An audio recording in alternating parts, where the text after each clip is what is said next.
Prévenu Kamere, vous avez suivi hier les dépositions faites par les témoins ici présents au sujet de la régularité du contrat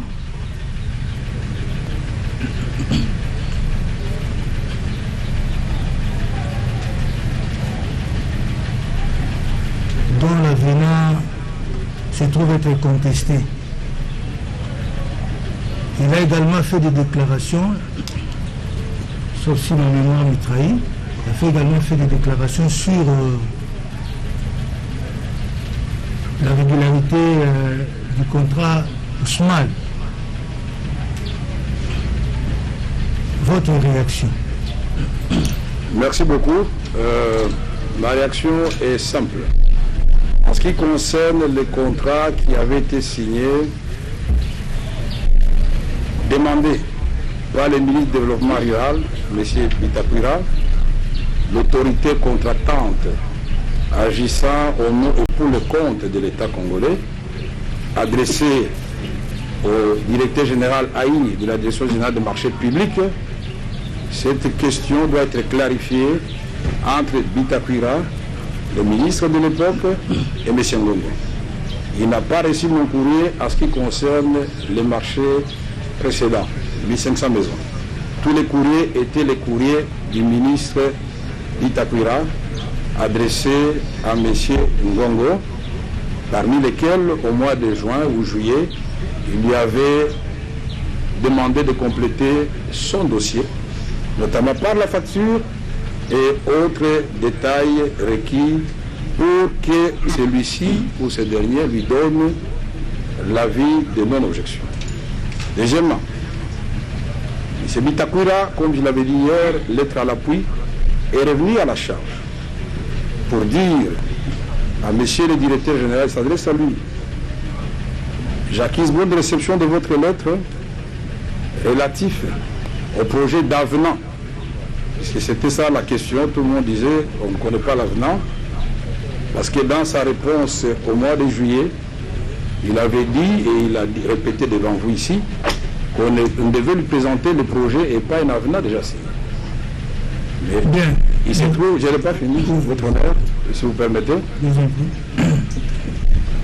Mais là, sa réponse du 25 juillet à la requête du ministre du Développement et Bitakwira, il accorde l'avis de non-objection. Mais dans le dernier paragraphe peut donner lieu à beaucoup d'interprétations, les avocats vont en parler et nous faisons confiance, puisque j'ai écrit au mois de juillet pour rejeter, au mois de juillet pour rejeter, mais le 25 juillet, j'ai dit j'accorde. Et à la fin, et ça cadre bien avec l'objet de M. Bitakwira, et ça cadre bien avec le premier paragraphe, puisqu'on parle de projet d'avenant, de la réduction de 9 provinces à 5. La réduction. La lettre, je l'avais lue hier, je ne vais pas fatiguer le tribunal. Deuxièmement, le marché Ousmane. Je vous ai dit que c'est sur instruction express du président de la République qui lui-même, après avoir visité les maisons comptant du travail fait par M. Djamal, je n'étais même pas là ce jour-là, au cours de cette tournée, que l'instruction avait été donnée, le choix de M. Djamal. 3000 maisons, mais le président avait précisé, quand il m'a instruit maintenant, que ce monsieur avait déjà bénéficié d'un marché de 1500 maisons. Maintenant, nous lui donnons 3000 pour les militaires et policiers. Il doit revoir ses prix. C'est comme ça, et je l'ai dit hier, que nous sommes passés de 35 000 pour les maisons type D, du moins les maisons que le président avait retenues, puisqu'il voulait très rapidement, et c'est pourquoi le monsieur a diminué le prix. Il dit s'il fait très bien ce marché de 3000 maisons, on va lui confier d'autres camps militaires, parce que je voudrais tout de suite et maintenant que le social des militaires change en ce qui concerne le logement. Et c'est comme ça que, s'agissant d'une instruction du président de la République, je me suis adressé à M. Ngongo, le directeur général du marché public. Il m'a répondu, si sa mémoire est bonne, il doit se rappeler, nous étions au mois d'août. On était en pleine formation du gouvernement Ilunkamba. Et la remise et reprise va avoir lieu, et le premier conseil des ministres, à la page 3, paragraphe 4, il est souligné dans ce compte rendu clairement que, en ce qui concerne les travaux de 100 jours, c'est avec satisfaction que nous avons constaté les réalisations. Ça, c'est le premier ministre qui parle. Et il dit que nous allons maintenir le même rythme jusqu'à terminer ces travaux. Ce qui fut fait, parce que tout de suite, au mois de septembre, programmation va être faite de payer l'OVD, l'Office des routes, et je ne sais plus quelle autre entreprise, mais j'ai les documents. Ça a été payé une fois, et puis on a observé une période de non-paiement. C'était en rapport avec le sort de moutons. Et quand la population a commencé à grogner, s'il faut des moutons, on va faire une nouvelle programmation au mois de mars, au mois de février, qui va accélérer finalement les travaux, et ce qui va nous amener dans le procès présent. Donc c'est pour dire que quand M. Ngongo me répond et qu'il n'y a plus de ministre, il y a le nouveau ministre, je fais la remise et reprise, le dossier des 100 jours est confié au nouveau gouvernement. Donc toutes les régularisations devaient être faites. La question, votre honneur, avant que les avocats me complètent, au témoin Ngongo, reconnaît-il que la formule de régularisation existe? Est-ce que le gouvernement passé comme le gouvernement actuel a-t-il déjà recouru à plusieurs reprises à cette formule? J'ai donné l'exemple hier de Safrimex.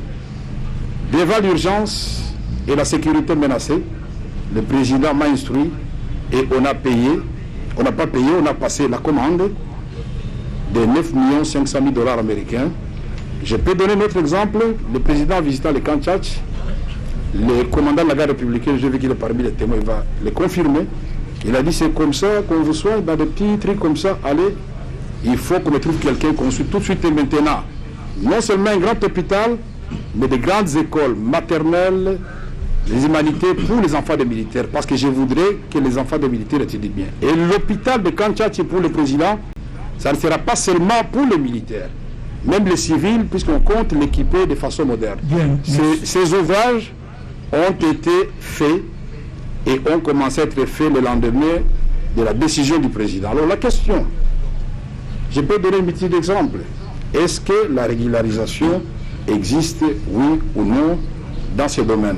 Et je voudrais me faire compléter par les avocats ce qui concerne les aspects juridiques. Merci, votre honneur. Bien, merci. Mais avant que les avocats interviennent, je voudrais vous poser la question suivante. C'est celle de savoir si, pendant votre règne, entre guillemets, vous n'avez pas procédé à la régularisation.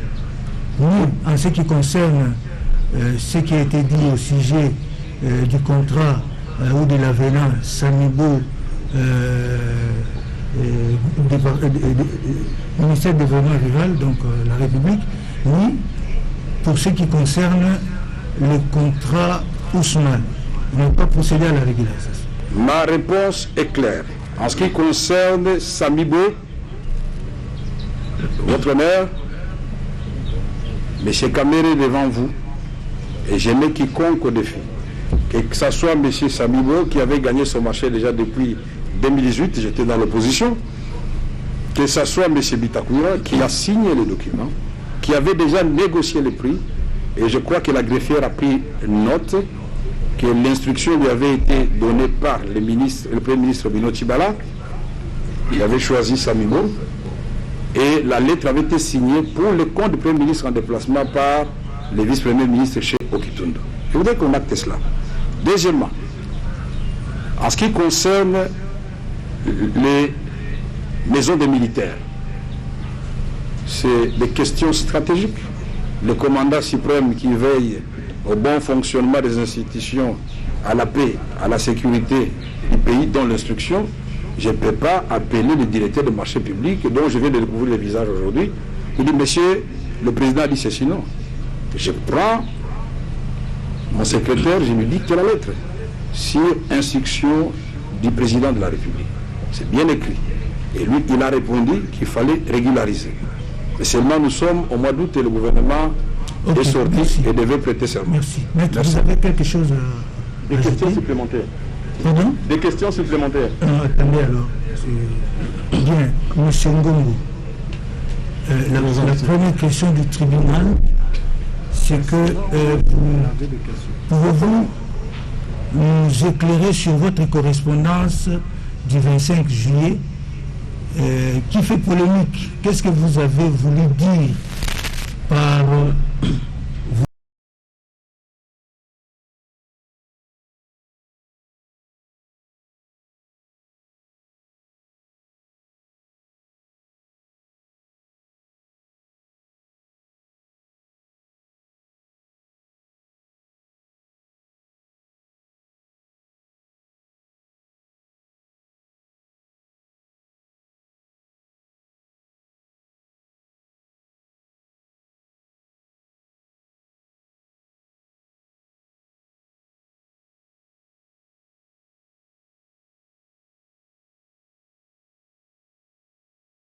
concerne l'avenant au contrat de 2018. Tout à fait.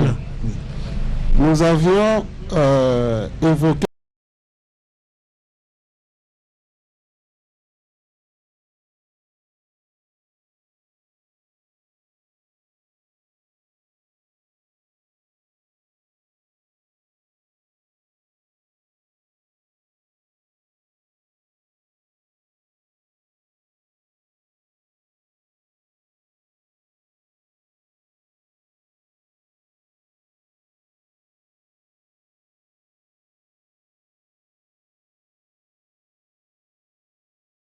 un peu à ce que nous avions demandé. Mais, c'est ce que j'avais dit hier, au lieu de demander un avenant,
qui accorde cet avenant, ce projet d'avenant,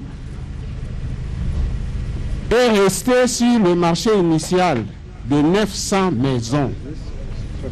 On a autorisé seulement la réduction du nombre de provinces de 9 à 5.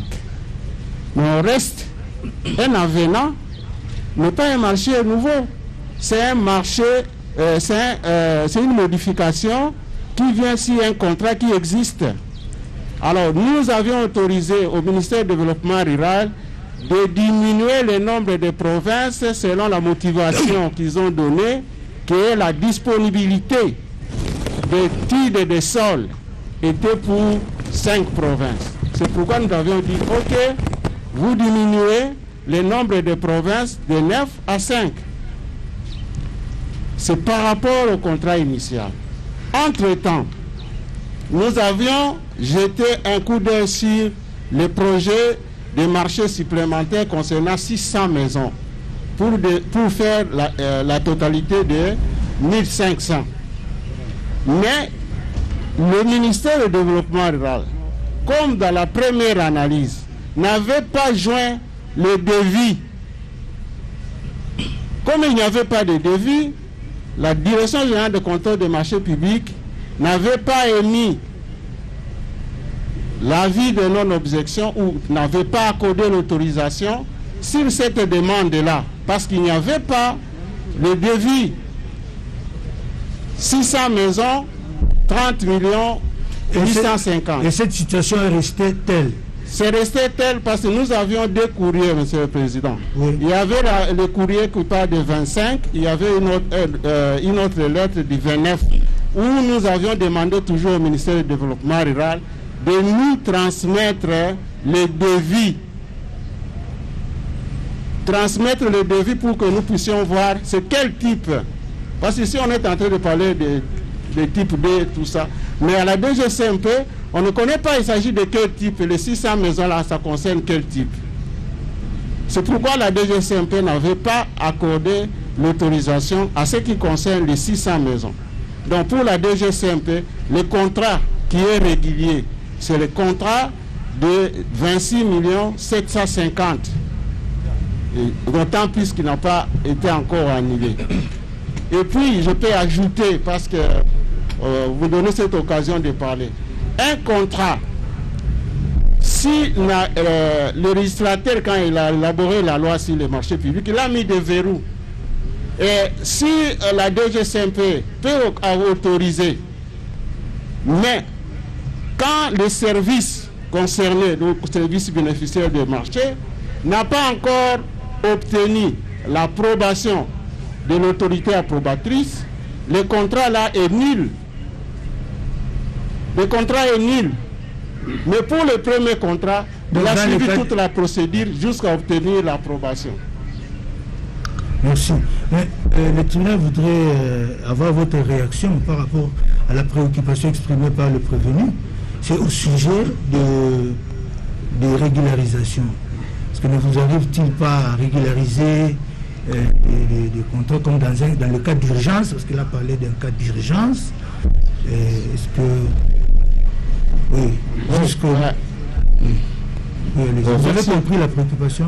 Oui, monsieur le Président. Oui, allez-y. Merci, monsieur le Président. Par rapport à la nouvelle loi sur les marchés publics, la loi de 2010, la régularisation n'est pas reconnue.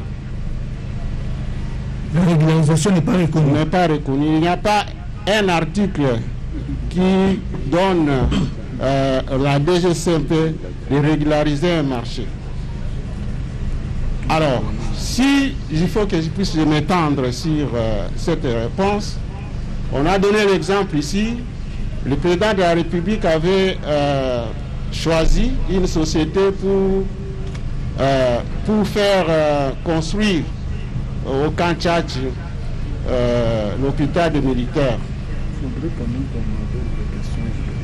La Direction générale de contrôle des marchés publics a reçu les dossiers venant de BSECO concernant ces marchés-là. On a recruté le bureau d'études pour aller faire les études. Et le coût de ce marché-là est venu à l'issue des études qui ont été faites et le marché a été mené par le BSECO. Voilà la réponse que je donne. Merci. Par rapport à ça. Merci, monsieur le procureur général. Merci pour le parole. Au moins, nous retenons que pour les 1500 maisons, il n'y a pas eu de contrat, il n'y a pas eu d'avenant. D'après ce que le directeur vient de dire, l'avenant a été rejeté. Et le contrat, s'il y en a, c'est celui de 26 millions, qui gardait le montant de 26 millions et qui réduisait tout simplement le nombre de provinces en réduisant de 9 à 5. Aussi, je voulais poser une petite question au directeur, qu'il nous dise ceci, en matière de marché public, il existe un contrat qu'on peut signer verbalement. Je pose cette question pourquoi? Parce que le prévenu Camara hier, il a dit on peut signer le contrat verbalement, quitte à régulariser après. Alors, j'aimerais qu'il nous dise si c'est possible, si la loi prévoit cette possibilité pour qu'un contrat puisse être signé verbalement. Puisque je suppose que le contrat ou le marché qu'il a confié à Jamal avec la société Osmal, d'après lui-même, c'est un contrat verbal. Merci. Pouvez-vous répondre? Oui, merci, monsieur le Président. Je peux répondre. Concernant la question sur les contrats. Le marché public est défini comme un contrat écrit. C'est la définition du marché public. Donc, le marché public est un contrat écrit entre un service public et un prestataire ou bien fournisseur ou une entreprise. Voilà ce que je peux dire. Donc, quand on parle marché public, la définition nous parle d'un contrat écrit. Merci. Je ne connais pas de contrat verbal. Merci. Votre honneur. Merci beaucoup. Merci beaucoup, Votre Honneur, Oui. cet exercice qui va nous permettre de clarifier les choses. Je voudrais tout en remercier le procureur général de dire ce que j'ai dit jusqu'à la fin. J'ai dit un ordre peut être donné verbalement, c'est déjà le début du contrat, et puis on le concrétise par écrit, c'est la régularisation. Et ici, Monsieur Longo, je voudrais que vous réagissiez aussi. non, je suis en train de réagir. Ou par rapport à ça aussi dit, il n'y a pas de régularisation. Non, je voudrais réagir. Ok. Peut-être il a détourné l'attention de tout le monde. Mais il vient de vous dire ici que verbalement, le marché avait été accordé à Safrimex pour la construction de l'hôpital de Kantchachi. C'était donné avant, verbalement. Et le même Nuri Beseko est intervenu après pour aller vérifier les coûts. C'est après, et les travaux avaient déjà commencé. Alors pourquoi il a signé le contrat? Il aurait pu dire non, non, non, puisque vous n'avez pas commencé par avoir un contrat, la loi l'interdit, donc c'est nul et de nul effet. Nous sommes ici, Votre Honneur, les témoins comme nous tous, à la recherche de la vérité. Il faut que tout le monde vienne ici dans les prédispositions d'aider le tribunal à innocenter les gens ou à les inculper. Et donc, je voudrais ici dire et reprendre ce que M. Ngongo, lui-même le directeur de la direction du marché public, et que la greffière acte cela, à la question de savoir s'il existe un contrat verbal. Il dit non, il a raison. Mais en même temps, il dit lui-même que pour le cas du marché de Kantchachi, le marché Beseko est venu après avec ses experts pour régulariser, pour conclure le contrat après, puisque les travaux ont commencé au lendemain du message du président. Il n'y avait pas de contrat, le président a dit, et le lendemain, on a commencé les travaux. Les patrons de Safrimex peuvent venir ici, le commandant de la garde républicaine peut le dire, les travaux ont commencé le lendemain. Le contrat a été signé bien après. Je vous ai dit les cas de fourniture de vivres. Merci. Et il a répondu à cela. Merci. Je voudrais que cela soit acté. Tout est acté. Merci. Oui. Oui, M. Batoumé. On devrait d'abord compléter. Ah, vous voulez... oui, allez-y. Attendez, M. Batoumé. Maître, vous avez la parole. Merci beaucoup, Monsieur le Président. Je pense que quand le ministère public manque de questions à poser, il ne doit pas faire acter de conclusions telles que lui, il est juriste. Je ne sais pas la qualification scientifique du témoin. Le problème d'un contrat verbal ou écrit, vous et nous, c'est ce que nous avons appris. Et c'est au témoin de remettre en cause toutes les théories que nous avons apprises sur le contrat. Alors, lui dit qu'il n'a jamais accordé l'année au projet de 1500 maisons. Je lis sa lettre du 25 juillet. Oui, on l'a déjà lu. Vous pouvez seulement commenter. Moi, je prends le paragraphe. D'accord. Après examen de votre requête, il s'adresse à Bitakwira. La Direction générale du contrôle du marché public émet l'avis de non-objection et projet d'avenant. C'est en gras. Et il répond à cette lettre du ministre Bitakwira. C'est la lettre du 5 juillet. Ou en dernier paragraphe, Bitakwira lui écrivait ceci et lui demandait ceci. Par ailleurs, sur les 9 provinces pilotes proposées, les études des sols et la topographie des sites proposés ne renseignent que la disponibilité des terres à travers les 5 provinces ci-après. Je vous épargne de la suite, mais ce qui est intéressant ici, c'est quoi? En comptant du nombre de provinces à 5 et augmentant le nombre de maisons préfabriquées à 300, impactant ainsi l'enveloppe totale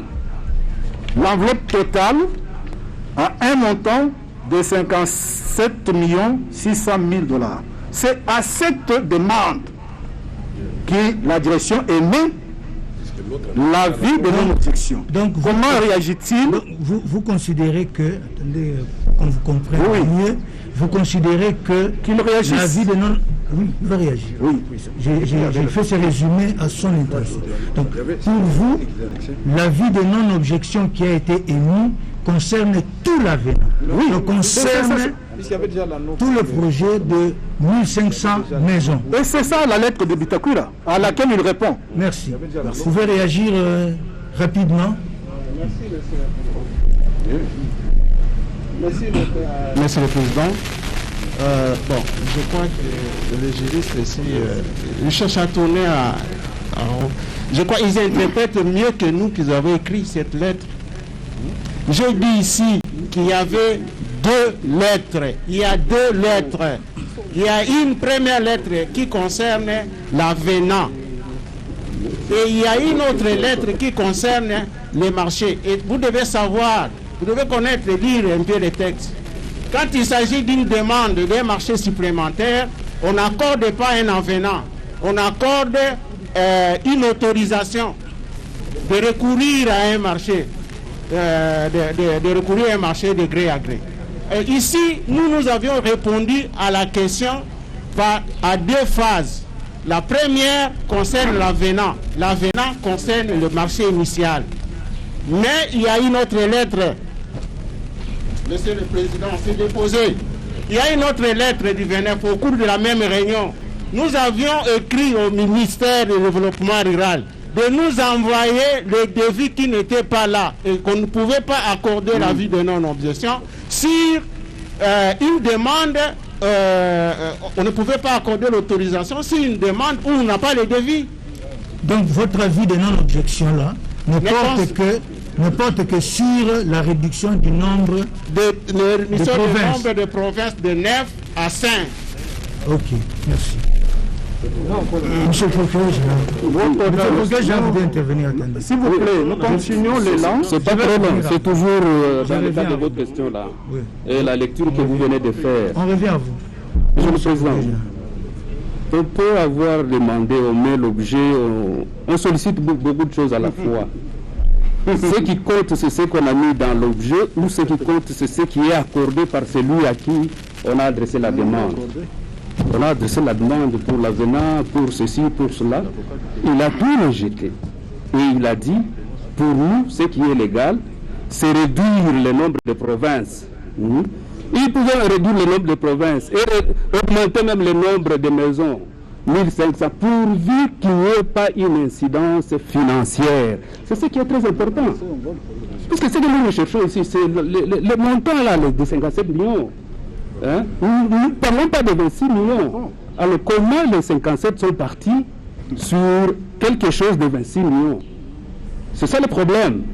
Et aussi de l'autre côté, on essaie de justifier pour dire qu'il y a un marché avec Safrinex où on a commencé. Est-ce qu'il faut vraiment justifier l'illégalité par quelque chose qui a été fait aussi contre les gains? À notre avis, non. L'illégalité n'est pas une infraction. Non, Monsieur le Président. Merci. Votre honneur. Merci. Vous voulez... Attendez qu'il y a... Monsieur le Président, la parole. Il y a la lettre 0882, ça se trouve dans les dossiers. Dans la même, au cours de la même réunion. quelle date? que nous avions... De quelle date, s'il vous plaît? C'est le 29 juillet. Le 29 juillet. Oui. Que nous avions demandé au ministère du Développement rural de nous joindre les devis.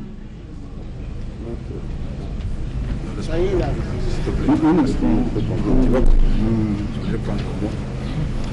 Votre honneur, Ok, c'est... une question pertinente.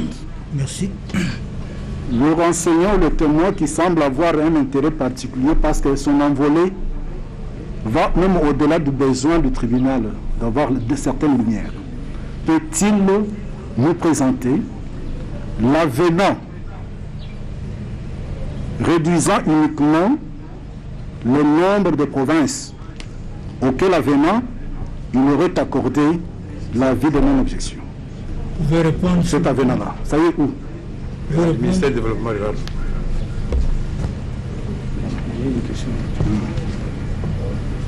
Les pièces venaient, monsieur. Je suis au-dessus. Il ne faut pas qu'on fasse. Oui. Votre honneur, merci beaucoup. On ne va pas vous faire perdre du temps. M. Kamere et ses conseils ne sont pas les défenseurs du ministre du Développement rural, Bitakwira. Ici, il est clair, même si, par ailleurs, le ministère public essaye à tout moment d'aider les témoins, je ne pense pas que c'est son rôle. Les témoins sont venus ici pour être entendus et donner leur témoignage. Ils ne sont pas assistés. Sinon, on aurait demandé aux témoins de venir avec leurs avocats. Je voudrais vraiment que cela soit acté et que nous continuions dans la sérénité, que nous n'ayons pas l'impression d'être frustrés. Je voudrais dire, et je le répète encore, M. Ngongo est un homme honnête devant nous ici, qu'il vous dise, dans le cadre de ce marché Samibo, de 57 500 000 $ américains, puisque M. Bitakwira ne s'est pas seulement limité à écrire le 5 juillet, il avait annexé la facture qui reprend le montant. La facture de Samibo qui date de lustre quand il dit qu'il ne connaissait pas. Mais cette facture date du 3 mars 2019. Alors dites-nous, est-il magicien, lui le ministre du Développement rural, hier vous lui avez demandé de ne pas partir, pour inventer, nous prenons l'hypothèse où le directeur général des marchés publics a raison. Peut-il nous dire, lui, le ministre Bitakwira, quand il viendra, est-il magicien pour déjà définir les prix impactés et écrire au directeur général des marchés publics et noter maintenant que ça passe. Non seulement nous avons réduit le nombre de provinces, mais le nombre de maisons par province aussi ont changé de 100 à 300 et donc nous ne sommes plus dans 26 millions, puisqu'il écrit ici un montant de 57 600 000 $ américains au lieu de 26 750 000 US. Moi, je peux affirmer ici que de la part du directeur des marchés publics, tout en ayant partiellement raison dans ce qu'il a dit, il aurait pu ajouter un paragraphe pour dire dans votre précité, vous avez sollicité l'anneau pour un devis ou un montant total de 56 500 000, mais ce que moi je vous accorde, c'est ce qui est régulier. Mais là, c'est une redevance, puisque nous avions suivi le ministre du Développement rural, et même lui-même, le directeur du marché public, il avait dit qu'en ce qui concerne les 26 millions, c'est-à-dire le premier contrat, il n'y avait pas de problème. Quel besoin était-il pour qu'il accorde 2 fois l'anneau au même projet? Merci. 2 fois. Pourquoi? Merci. Alors donc, s'il était dans le nouvel esprit de réduction du nombre de provinces et d'augmentation de prix, il allait être explicite pour dire là, c'est partiel, nous sommes dans le cas de nouveaux contrats, mais pour le reste, monsieur le ministre, et il vient de le dire, il ne nous a pas donné cette copie-là, mais je lui fais confiance, donc je voudrais que le tribunal puisse acter. 1. Monsieur Kamere, devant vous ici, prévenu, n'est intervenu nulle part. 2. Les questions en ce qui concerne cette première partie du marché sont posées à la mauvaise personne que je suis et mes conseils. Merci. Désormais, que c'est entre le ministre du Développement rural, l'autorité contractante et la direction générale des marchés publics. C'est là que nous aurons la lumière. Je demande à mes conseils et à moi-même de nous abstenir de faire l'avocat de quelqu'un qui viendra lever ici. À moi, merci. je pense que c'est comme ça. Parce que mon nom n'est cité nulle part et je reviendrai quand il s'agira de m'accès des militaires et des policiers. Merci. Le tribunal appréciera tout cela. Ouais. Oui, monsieur le bâtonnier, vous avez des préoccupations. Allez-y. Non, je sais. En passant, monsieur le Président, à la réponse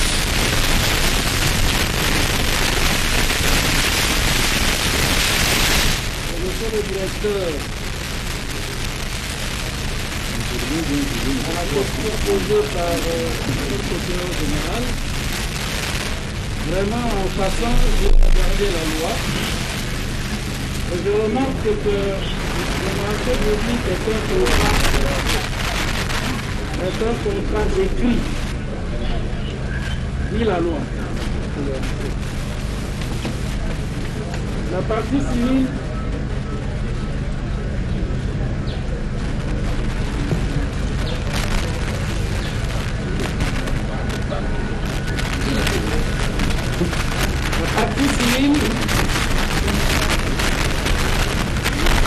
convient avec le prévenu qui est passé sur la conclusion de son propos. Sur la conclusion, parce que, monsieur le Président, pour la partie civile, les témoins sont entendus sur ce qu'ils savent, ce qu'ils ont fait ou dit. Ils ne sont pas sous les liens de la prévention.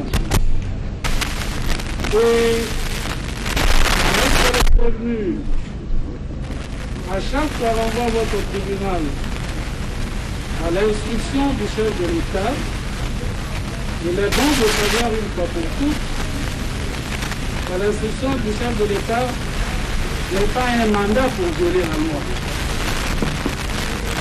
Nous allons revenir à l'instruction à sa charge.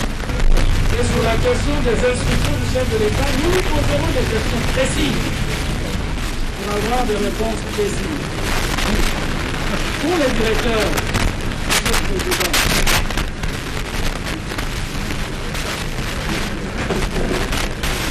peut-il nous dire si dans le manuel de procédure relatif au marché public, nous serons les usages pour eux qui annoncent l'expérience, ou de mémoire des hauts fonctionnaires de l'État en charge de cette question, peut-il nous dire s'il connaît un marché public où il devrait aller, pour lequel le prestataire reçoit paiement de la totalité du prix du marché afin de l'avoir exécuté.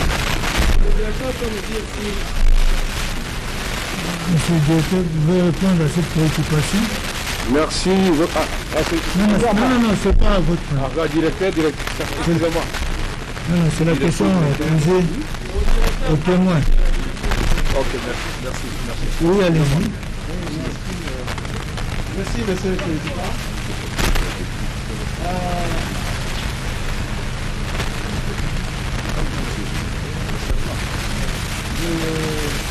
Je réponds par ceci. Concernant le paiement, ça ne concerne pas la DGCMP qui fait un contrôle a priori. Mais comme on m'a posé une question en tant qu'expert, je peux répondre en disant ceci. La loi sur les marchés publics, à son article 70, dit ceci, que les paiements liés au marché public peuvent faire l'objet d'une avance. Et cette avance-là est demandée par le fournisseur la loi souligne qu'il ne peut excéder en aucun cas 30% pour le marché des travaux, 20% pour le marché des fournitures et services. Et les autres acomptes suivront après. C'est ce que moi je connais. Autrement dit, on ne peut pas imaginer l'hypothèse d'un paiement total avant même que l'exécution du contrat soit parfaite. Oui, j'ai oublié peut-être un élément en parlant de ça.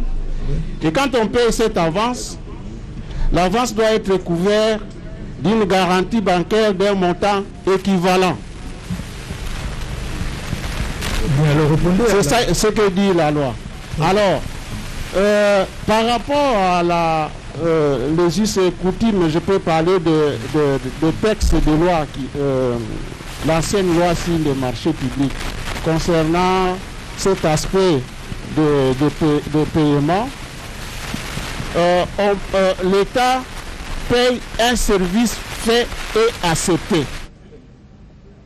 Ça, c'est le règlement général sur la comptabilité publique qui est déjà abrogé. C'est-à-dire, selon ce texte-là, il fallait que l'État réceptionne d'abord les articles, qu'on trouve la conformité, et puis après, dans les 60 jours qui suivent, les paiements se feront.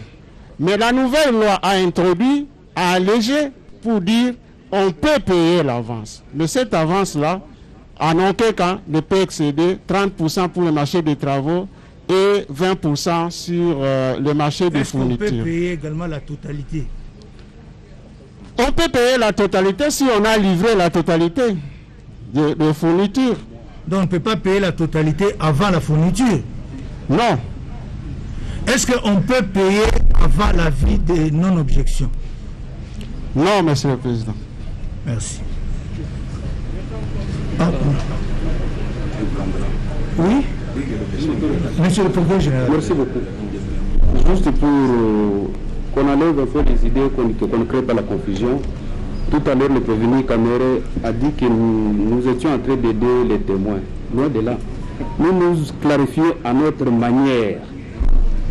De la manière lui conçoit qu'il y a un contrat, nous le concevons de notre manière qu'il n'y a pas de contrat. Chacun reste dans sa position tout simplement. C'est ce que je fais toujours acter quand je prends la parole. Mais bien sûr, on est sur le témoin. Si vous pouvez permettre tout ce qui est en rapport avec tout ce qui est. Allez-y, monsieur le Procureur général. Parce que le prévenu Kamere dit partout ce qui n'a pas, il est étier au contrat Bitakura, machin, tout ça. Il n'est pas là. Ça ne le concerne pas. Et comment il peut nous expliquer le fait qu'il a autorisé qu'on puisse payer? Puisqu'on a payé sur base de ce que lui a planifié. Et ça se trouve au dossier, ce qu'on appelle plan de décaissement. Qui nous dise un peu ça, puisqu'il est tiers. Prévenu quand même. Votre... Non, je n'ai pas bien suivi, puisque quand il a parlé de machin, je n'ai pas compris ce qu'il veut dire. Monsieur le Procureur général dit ceci, que parce que vous avez affirmé être tiers au contrat, entre guillemets, Bitakura, c'est une histoire qui concerne Bitakura et c'est lui seul qui peut venir expliquer. Alors comment expliquez-vous avoir donné injonction au service des finances pour que ce marché soit payé? Non seulement je n'ai pas donné injonction, parce que je n'en ai pas le pouvoir. Le pouvoir d'injonction en ce qui concerne les ministres, c'est le Premier ministre ou le Président de la République.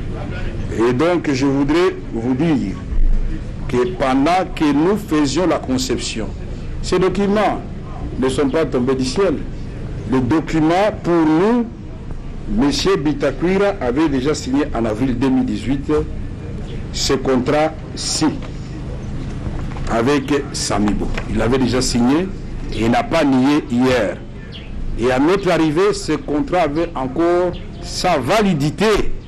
Sinon, on ne parlerait pas d'avenant. L'avenant, c'est sur quelque chose qui existe. Sinon, on parlait tout simplement d'un contrat entre Samibo et le ministère du Développement rural.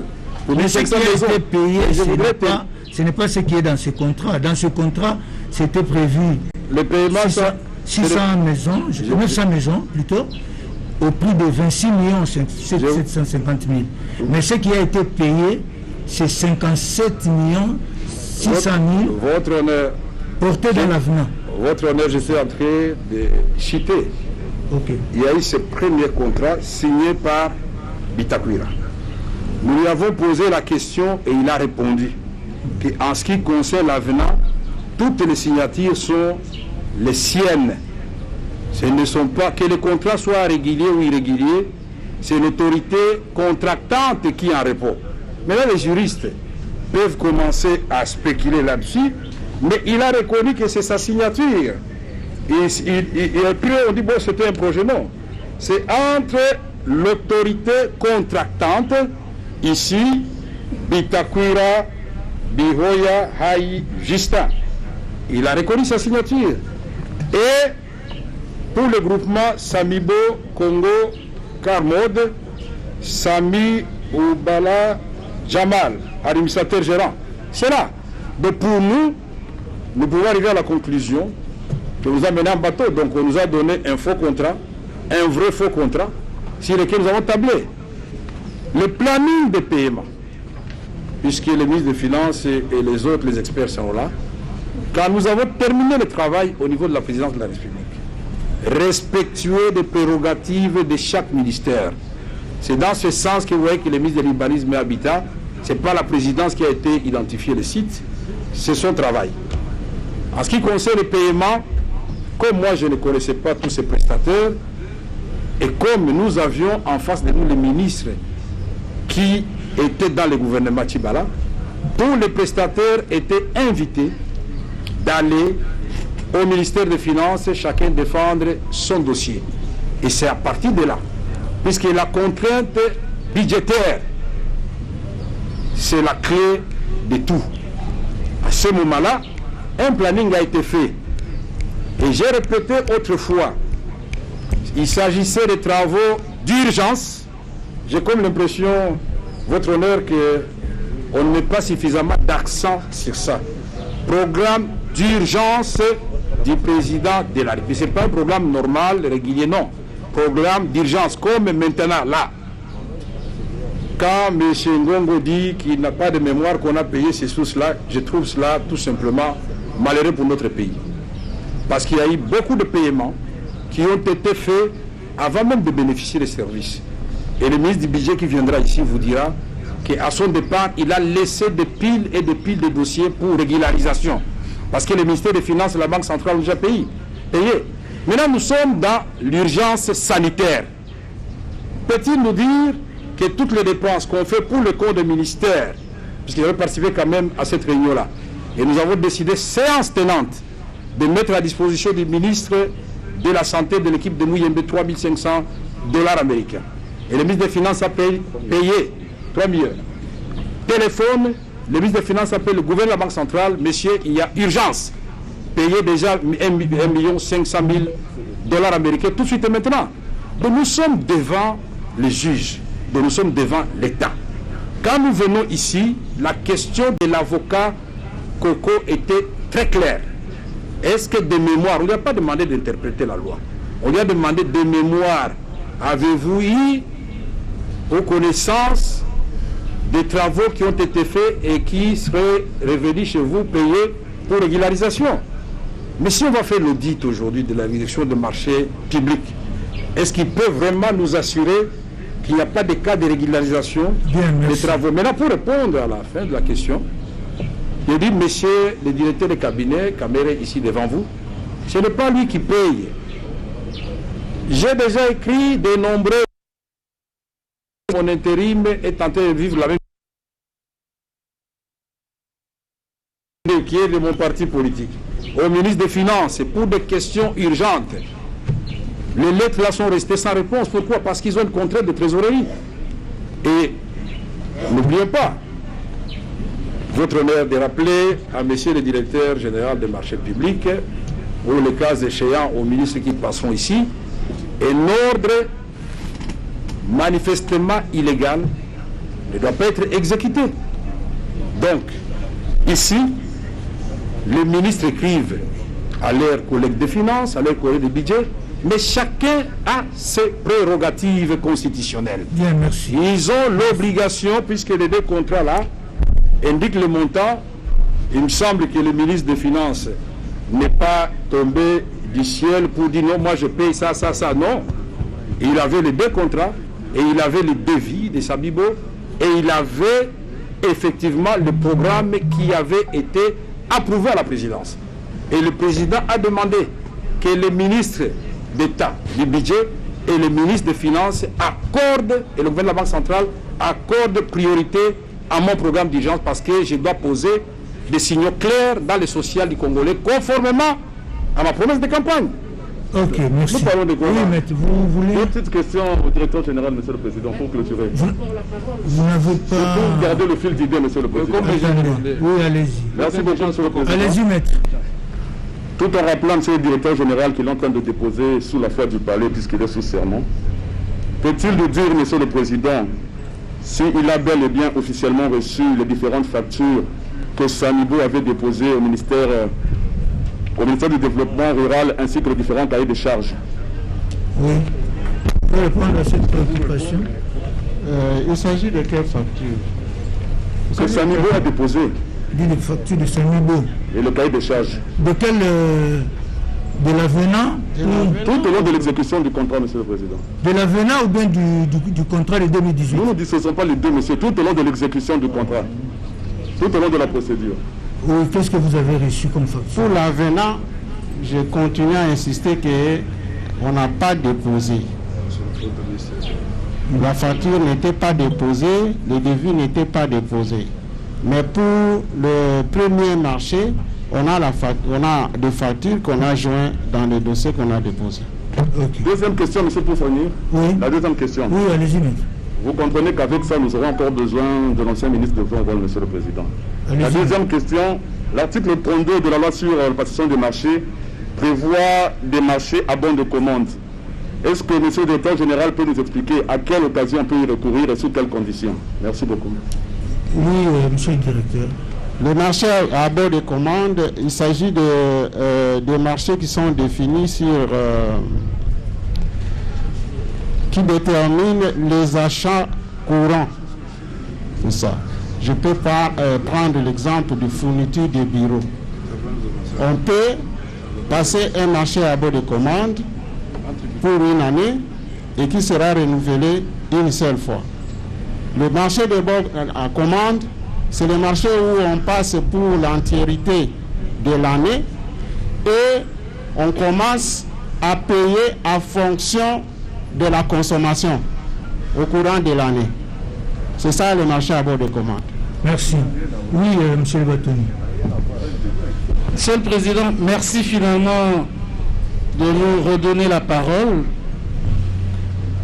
parce que la défense avance à reculons. Et la dernière question vient de le démontrer. Et nous reviendrons sur ces questions-là, monsieur le Président. Tout comme, et j'espère que cela a été acté, la ligne de l'ordre manifestement illégal, cela a été dit et noté. Et dernière chose sur cette question, monsieur le Président, ne confondons pas l'autorisation de passer un marché avec l'avis de non-objection. Tout ça est réglementé. Et si l'on s'y perd, l'on perd son latin.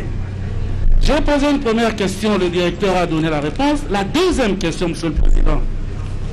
Parce que le prévenu Kamere a dit devant votre tribunal que nous sommes allés au Kanchachi, le président de la République était satisfait, content, et il a demandé qu'on puisse faire des maisons pour les policiers et les militaires. La question que je voudrais faire poser par votre tribunal aux témoins, s'agit-il du marché, monsieur le directeur, confié à Ousmel? C'est la question. Vous pouvez répondre. C'est celui-là. La deuxième question, pour le marché Ousmel, qui a saisi la Direction générale de contrôle des marchés publics? Répondez. Monsieur le directeur du cabinet du président de la République. Le directeur peut nous dire quelle a été la réaction de la Direction du contrôle des marchés publics? Oui. Comment vous avez réagi? J'ai synthétisé ça hier, que nous avions reçu et nous avions approuvé, nous avons autorisé, il y avait une autorisation. Néanmoins, si cette autorisation, nous sommes restés de recourir au gré à gré pour ces maisons-là. De faire quoi? De recourir au gré à gré. Ok, oui. Mais il y avait un problème quand nous avons analysé les dossiers. La présidence de la République nous a pas donné sa posture. C'est pourquoi nous avions posé sur au cours de cette même lettre que la présidence de la République puisse nous dire, il s'agit, la présidence de la République est ici comme maître d'ouvrage ou bien maître d'ouvrage délégué. Parce que la DGCMP traite avec le ministère. Pour les cas d'espèce, c'est le ministère de la Défense et le ministère de l'Intérieur qui pouvaient demander qui pouvait demander à la DGCMP d'autoriser de construire des maisons pour les militaires. Deuxièmement, nous avions demandé, toujours dans la même lettre, que la présidence de la République nous envoie un projet de contrat. La première étape, c'est l'autorisation, mais la deuxième, c'est le contrat. Et c'est dans le contrat où on devait définir la posture de la présidence. Voilà ce que je peux dire. Et qu'est-ce qui s'est passé? Jusqu'à aujourd'hui, il n'y a pas encore de suite. Ok, merci. On a compris la notion d'urgence. Monsieur le Président, la dernière question, avant de revenir sur les aspects des finances, qu'on se tranquillise. Sur les finances, ils passeront et les pièces vont parler d'elles-mêmes. Dernière question au témoin. Il a versé au dossier un mémorandum. C'est la code 179 du dossier de votre tribunal. Concerne le dossier du programme d'urgence de 100 premiers jours initié par le chef de l'État, volet construction des logements sociaux, maisons préfabriquées. À la dernière page de ce rapport, la direction, le directeur général conclut en énonçant ce qui suit, comme énoncé plus haut. La direction générale du contrôle des marchés publics a accordé l'autorisation spéciale pour les marchés initiaux de construction de 900 maisons du groupement Samibo au coût total de 26 750 000 $ en faveur du ministère du Développement rural. Quant à l'avenant sollicité pour passer de 900 maisons à 1500 maisons préfabriquées, la DGCMP n'avait pas accordé cette autorisation. Et pour le marché des maisons préfabriquées de militaires et policiers, le processus n'était arrivé à son terme, car le contrat n'a jamais été transmis à la DGCMP pour avis de non-objection. Si ce contrat était signé, il serait donc irrégulier, fort heureusement que personne n'a eu le temps, sous le coup de l'urgence, d'envoyer le contrat. Alors, la question que je voudrais faire poser à votre tribunal, au directeur par votre tribunal, est-ce qu'il confirme les termes de ces mémos qui est versé dans le dossier du tribunal? Vous pouvez répondre? Je confirme. Nous n'avons plus de questions, Monsieur le Président. Merci. Oui, vous avez une réaction, allez-y. Oui, j'ai suivi avec attention votre honneur l'avocat de la République quand il dit que quand le président de la République donne un ordre, cela ne signifie pas qu'on doit l'exécuter. Alors j'impose, nous sommes dans quoi là? Je n'ai pas compris, peut-être qu'il va m'expliquer cette notion très bien. Le président de la République décide qu'il doit mettre en place un programme d'urgence. Ce programme, non seulement il est approuvé par lui, et par la suite entériné par le gouvernement Ilunkamba. Et aujourd'hui, ce n'est plus seulement le programme du président de la République, parce que l'actuel Premier ministre continue, s'il vous plaît, à payer. C'est lui qui a payé le dernier solde de moutons. Si c'était un mauvais programme et si c'était irrégulier, il n'allait pas payer. Alors, j'ajoute,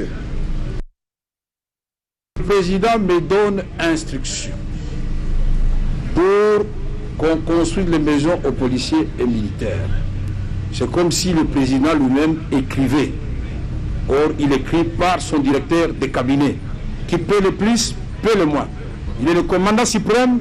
Si le ministre de la Défense peut vous saisir, monsieur le directeur, le président de la République peut vous saisir aussi.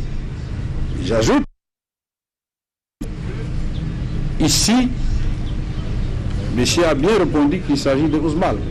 Parce que je l'avais dit dans ma lettre, la question ne valait même pas la peine d'être posée. Dans ma lettre, c'est clairement dit que c'est la maison Ousmane pour le travail qui avait été fait au Kanchachi. Et donc, ici, c'est le résultat. Et donc, en ce qui concerne toutes ces discussions sur les contrats, moi, je voudrais me focaliser sur celui, le marché qui me concerne, et je vous ai dit,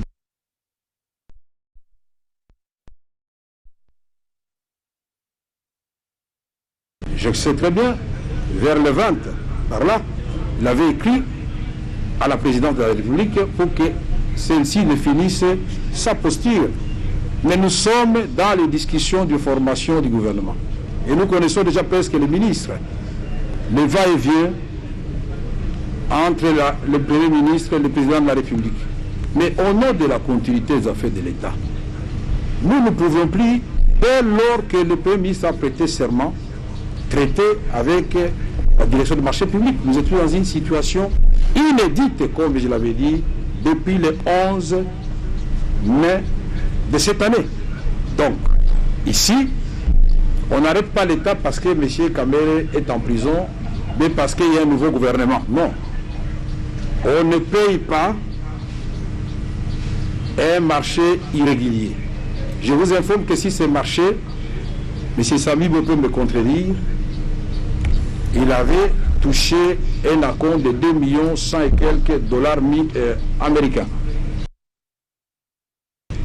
Je voudrais dire qu'on m'épargne des questions et des discussions qui concernent les marchés de 57 500 000 dollars américains. Merci. Les intervenants sont connus. Merci. C'est le ministre du Développement rural, c'est le directeur général du marché public qui a fait des observations pertinentes à son ministre. Il viendra pour répondre.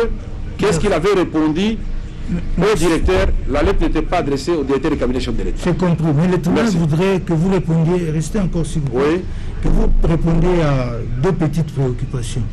La première, dans votre lettre où vous sollicitez pour Ousmane l'autorisation de la direction générale de vous dites dans cette lettre que la société Ousmane a une certaine expérience en la matière. D'où tirez-vous cet élément?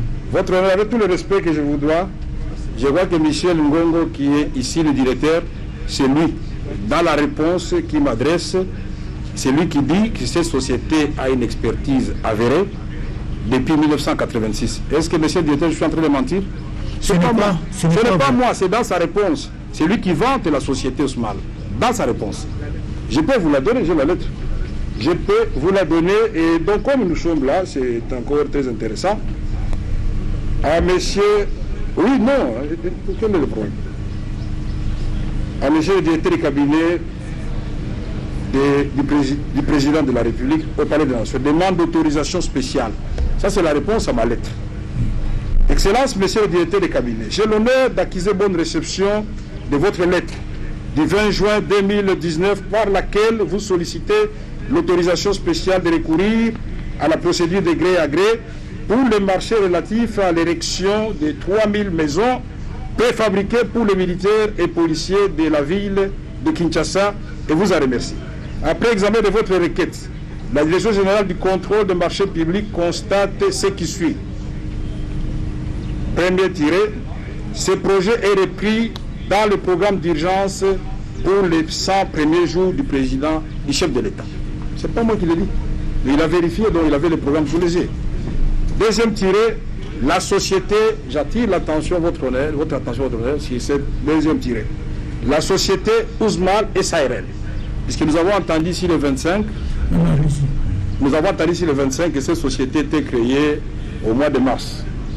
Mais là, le directeur général des marchés publics de Ousmal est spécialisé dans la production de conteneurs d'hébergement depuis 1986. Donc celui qui fait allusion. Allusion, c'est pas bon. Merci. Monsieur le directeur, votre réaction. D'où tirez-vous ces éléments? Nous avons tiré les éléments dans les dossiers qu'on nous a transmis. Parce que dans ces dossiers, il y a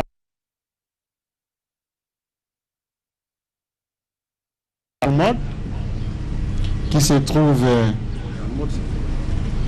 avec la société Samibo, qui dit que la société Ousmane a été en contact avec la société Carmod et ils ont exécuté le marché en Guinée, Guinée équatoriale ou Guinée.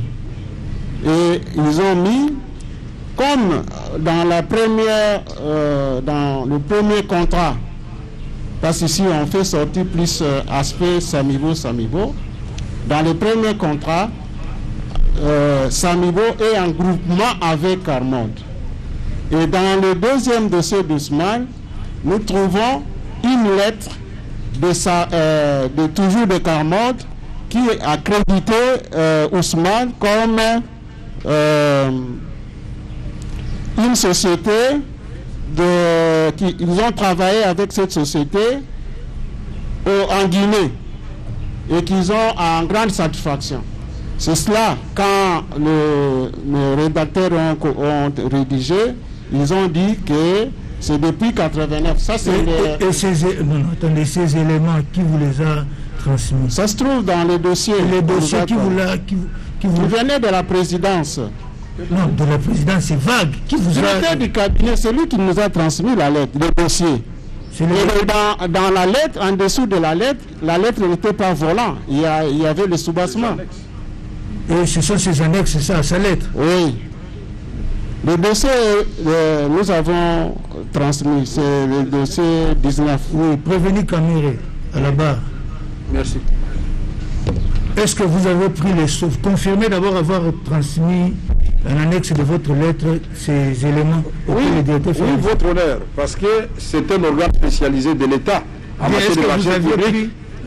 Avez-vous pris le soin de vérifier tous ces éléments, leur véracité? Mais justement, c'est pour cette raison-là, même si nous avions l'évidence de ce qui s'était fait au Kanchachi, que j'ai transmis ces dossiers à l'organe attitré de l'État pour vérifier tout cela. Mais la réponse, votre honneur, si je peux vous demander une faveur.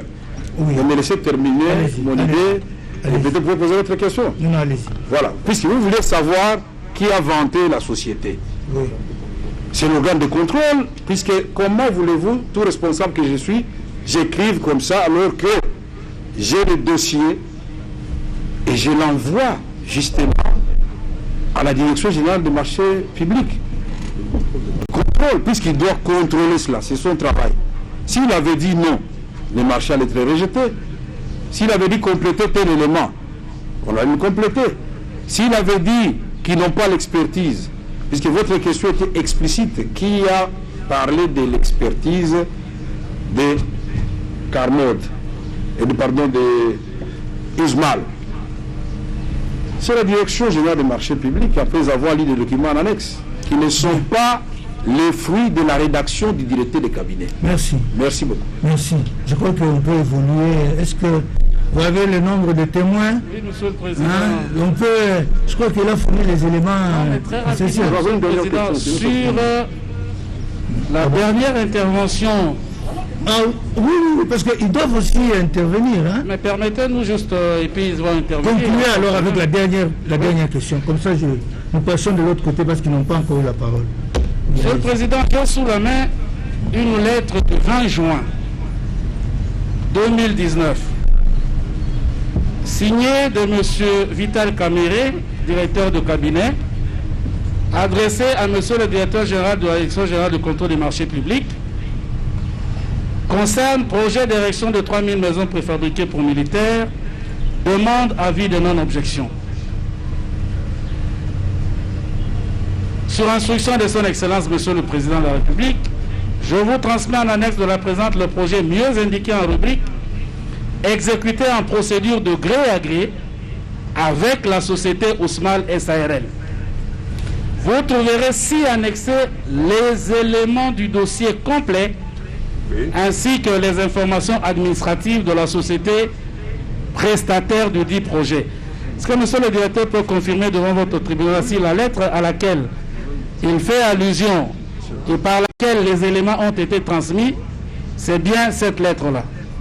Oui, la pièce est au dossier. Vous confirmez la teneur de cette lettre? Effectivement, monsieur le Président. C'est la lettre. C'est la lettre, donc. Merci, monsieur le Président. Avant de terminer, deuxième question. Oui, Il gît au dossier à la Code 177. Code 177. Oui. La note explicative de la division des conventions de délégation de services publics et du partenariat public-privé. Oui. Examen de la demande d'autorisation spéciale de recourir au gré à gré relatif à l'érection de 3000 maisons. Présentation du dossier. Par la lettre numéro du 20 juin, le directeur de cabinet du président de la République sollicite l'autorisation spéciale de recourir à la procédure de gré à gré pour les projets d'érection de 3000 maisons préfabriquées. La présidence de la République a porté son choix sur la société Ousmal SARL pour un coût total, M. Jamal a de la chance, 57 millions, encore une fois, à raison, et vous avez entendu hier que c'était bien négocié, de 19 000 $ par maison. Le directeur du cabinet du président motive cette requête par l'urgence à accorder à la réalisation de ce projet programme d'urgence. Nous reviendrons avec les prévenus lui-même sur le directeur. Peut nous confirmer la teneur de ce rapport qui ajoute que le site d'implantation de ces logements n'est pas indiqué, il est joint, disent les rapporteurs, il est joint au titre d'expérience de l'attributeur désigné un document selon lequel il possède plusieurs années d'expérience dans la production des conteneurs d'hébergement dès lors que les statuts vous ont montré ici que Ousmal, et c'est incontestable, a été créé au mois d'avril. Quand les rapporteurs disent qu'il est joint au titre où est sur l'expérience de Ousmal. Première question, s'il confirme la teneur du rapport et s'il peut expliquer à votre tribunal cette expression utilisée dans le rapport. C'est la code 177 du dossier du tribunal. Oui, vous avez suivi la question. Oui, je confirme. Deux volets. Est-ce que vous confirmez la teneur? Oui. Deuxième volet de la question, où ont-ils trouvé les éléments? C'est dans un des documents qui sont joints. Ça se trouve là. C'est dans un document joint. L'élément 18. Oui, vous dites que c'est dans un des documents joints. Oui. À quoi? C'est parmi les documents que nous avions déposés. Il y a une lettre de Carmode qui est en train de confirmer qu'ils ont travaillé avec Ousmal. Cette lettre se trouve où? Vous l'avez trouvé? C'est joint. C'était joint dans les dossiers. C'était joint à la requête qui a été faite par le directeur de cabinet du président de la République. Oui. Oui. Nous n'avons plus de questions à ce stade pour ce témoignage, monsieur le Merci. Président. Oui, vous avez la parole pour Jamal. Hein? Oui, merci, monsieur le Président. Nous avons une petite préoccupation parce que nous avons l'impression que le directeur est en train d'évoluer dans cette vie. Ou carrément d'aller au-delà de ce que le ministre du Développement rural a fait sur le. Parce Mais notre préoccupation se base sur l'existence des marchés sans passer par sa direction. C'est-à-dire, qu'est-ce qu'il fait comme analyse de l'article 44 de la loi Micro, ici.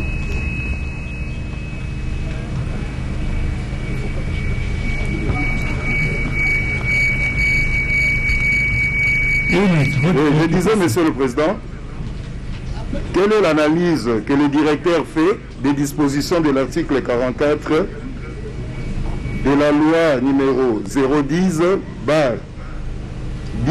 du 24 avril 2010 relative au marché public qui dispose, je le lis à l'intention du tribunal, les marchés spéciaux sont ceux qui ne répondent pas pour tout ou partie aux dispositions relatives au marché par appel d'offres ou au marché de gré à gré. Ils comprennent le marché relatif à la défense nationale, à la sécurité et aux intérêts stratégiques de l'État. Voilà. Qu'est-ce qu'il a comme analyse par rapport à ces dispositions? Merci. Vous pouvez répondre. Oui, merci, Monsieur le Président. L'article 44 concerne des marchés spéciaux. Et les marchés spéciaux, pour donner un exemple plus simple pour que les gens puissent comprendre, quand le ministère de la Défense achète les armes pour défendre le pays, ces marchés-là, c'est un marché spécial. Ça ne doit pas être mis à la disposition de n'importe quel service en dehors des services concernés.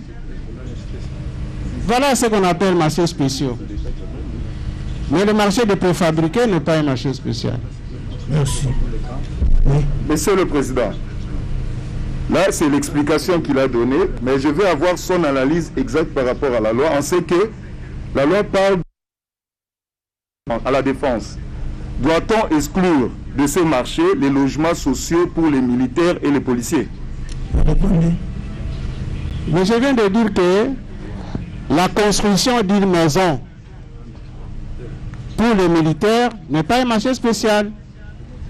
Si vous prenez, et ce que je peux considérer comme un marché spécial, si on est en train de construire par exemple un bunker, là c'est un marché spécial.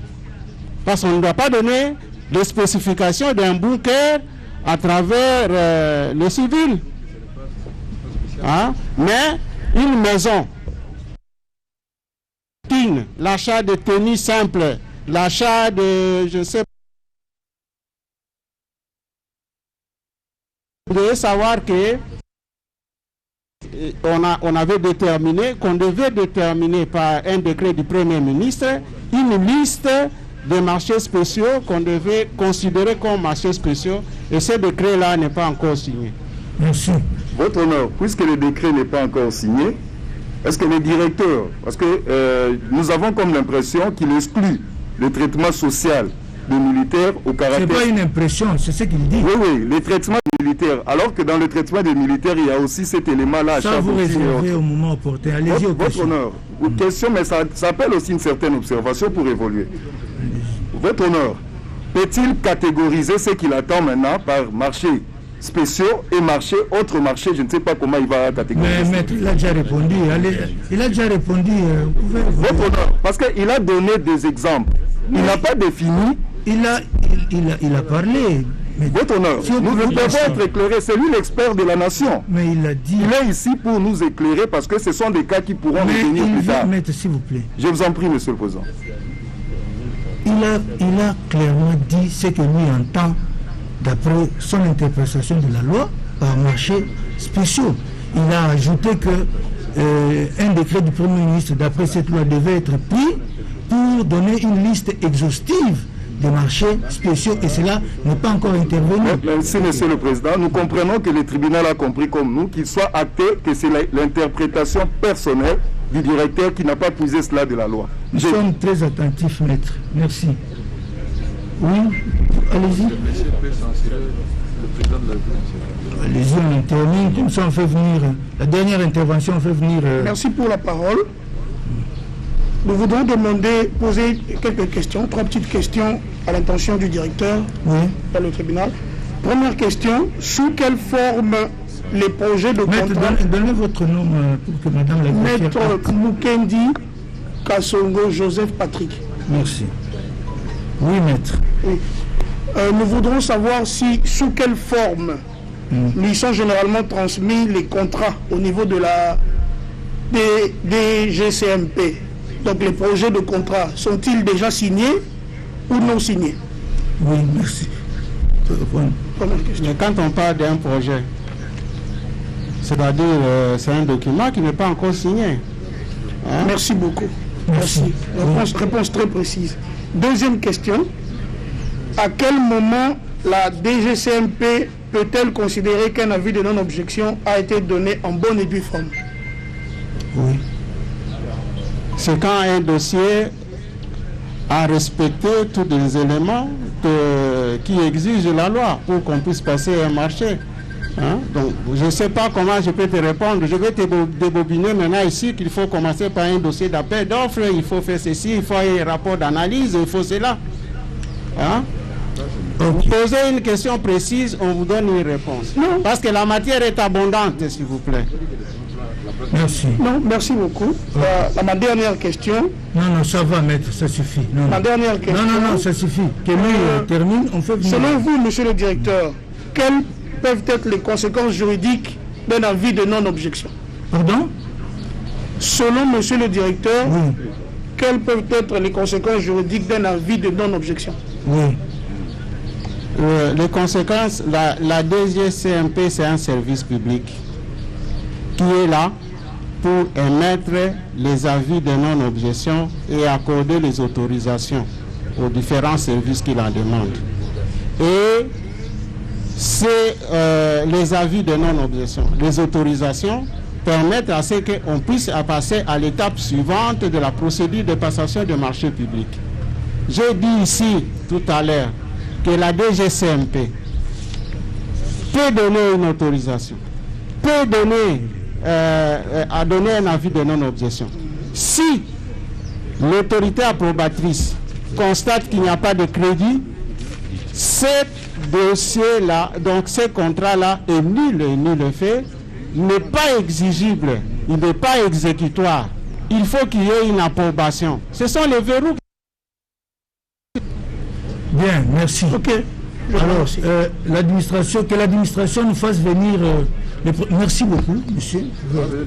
Que l'administration nous fasse venir le témoin Kangoudia. Le témoin Kangoudia, l'ancien ministre du Budget.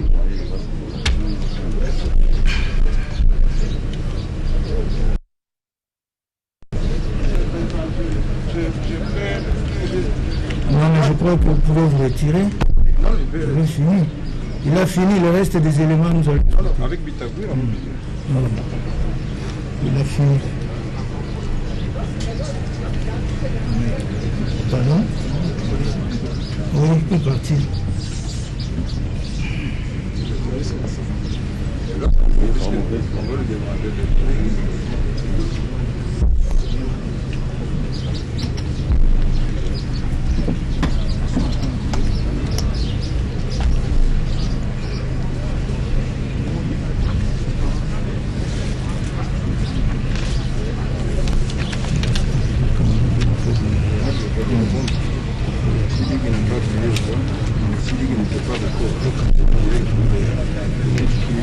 qui montre les cuisses dans lesquelles il ne peut pas le faire.